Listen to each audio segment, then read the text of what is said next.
Na sziasztok, én Gregoretta vagyok, és most megjósolom a jövőt. A kristálygömböm szerint az elkövetkezendő 300 év rettenetes lesz, jaj! Éhínséget látok, és nagy katasztrófákat, borzalmas, nem akarjátok tudni, miféle pusztítás lesz. A természet kikel magából, az elemek tombolásba kezdenek. Azt is hihetnénk, hogy ez már a vég. De nem. Lesz ez még rosszabb is. Háború fog dúlni, és mintha lenne még itt valami. Nem látom biztosan, de mintha... Ugye nem egy újabb járvány fog érkezni. Jaj, miért is akartam én ennyire tudni a jövőt? Ó, én balga. Valamikor az elkövetkezendő évszázadokban.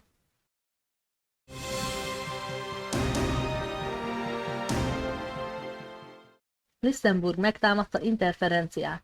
A katonák de hiszen ezt Gregoretta megjósolta. Mégis honnan tudta előre? Igazi látnó. A nagy áradásokat is megjövendölte, emlékszel? Ja, nagyon menő. Nekünk viszont végünk. Elmondjam, mi a jövőbelátás titka? Semmi. A jövőt nem tudhatjuk előre. Elvileg. Legalábbis eddig még nem igazolta a tudomány, hogy lehetséges lenne. Jósolni viszont annál egyszerűbb. Nem kell más tenni, mint olyan eseményeket felsorolni, amik előbb-utóbb biztosan bekövetkeznek. Az én példámban szereplő dolgokkal nem lehet mellé lőni. Lesz éhínség? Most is van a világ kevésbé fejlett részein. De a fejlettség még nem jelent automatikusan biztonságot. Európában is bármikor felléphet kajahiány. Ehhez már az is elég, ha jön néhány aszályos év, vagy megjelenik egy új állatokra veszélyes kórokozó, esetleg a kettő együttese. De példaként megemlíthetném az 1800-as évek közepén Írországból a semmiből megjelenő nagy éhínséget is. Ennek okozója egy gomba volt, ami elpusztította az írek fő táplálékának számító burgonyát. Természeti katasztrófák. Bármikor lehetnek földrengések, ezeket még a tudósok sem tudják előrejelezni. Vulkánkitörések, amik ellen semmit sem tehetünk, csak menekülni tudunk.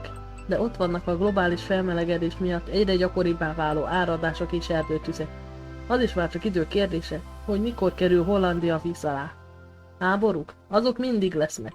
Az ember egy olyan lény, ami egyszerűen képtelen békében ülni a formás kis TikTok popsián. Valaki mindig többet akar majd. Ez eddig is így volt, és szerintem ezután se fog változni.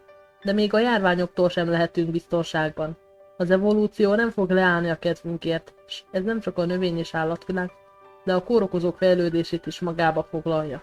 A különféle vírusoknak és baktériumoknak könnyedén kialakulhatnak új törzseik, némelyik enyhébb, némelyik fertőzőbb, némelyik halálosabb. Nem is olyan régen láthattunk példát a jelenségre. Ezzel az új szemlélettel visszanézhetünk a régi idők nagy jövendőléseire. A bibliai jelenések könyve például ezt írja az Apokalipszis 4 lovasáról. Hatalom adatot nekik a föld negyed részén, hogy öljenek karddal, éhínséggel, dög halállal és a föld vadállatai által. Csak ezzel az egy mondattal a 4 tagú listám 3 elemét már ki is pipálhatjuk. De a francia reneszánsz híres jósa, Nostradamus is előszeretettel írt mindenféle katasztrófákról. Ködös jóslataiban az a jó, hogy kevés konkrét dolgot ad meg bennük, így sok jóslata több történelmi eseménynek is megfeleltethető.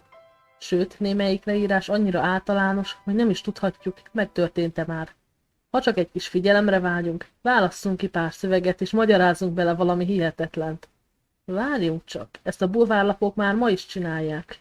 Minden esetre bármilyen könnyű dolog jóslatot hamisítani, és bármennyire is tudománytalan dolog a jövőbelátás gondolata, én nem zárom ki teljesen a lehetőségét annak, hogy egyes emberekben meg lehet az erre való képesség. De azért van egy bizonyos fokú szkeptikusság bennem, és minden ilyesmit fenntartásokkal kezelek. Sőt, ha csak nem szeretnétek az életetek hátralevő részét rettegésben tölteni, nektek is azt ajánlom, ne vegyétek túlságosan komolyan az efféle riogatásokat, Nostradamusztól pedig tartsátok minél távolabb magatokat. Rengeteg világvégét megéltünk már, a föld mégis forog tovább, és minket se nyílt még ki meteor. Ahelyett, hogy a harmadik világháborún és egyéb szörnyűségeken aggodalmaskodnánk, inkább azon gondolkozzunk, mivel tehetnénk mi jobbá a világot, vagy legalább a környezetünkben élők életét. Köszönöm, hogy velem tartottatok ebben a videóban, én Gregoretta voltam, sziasztok!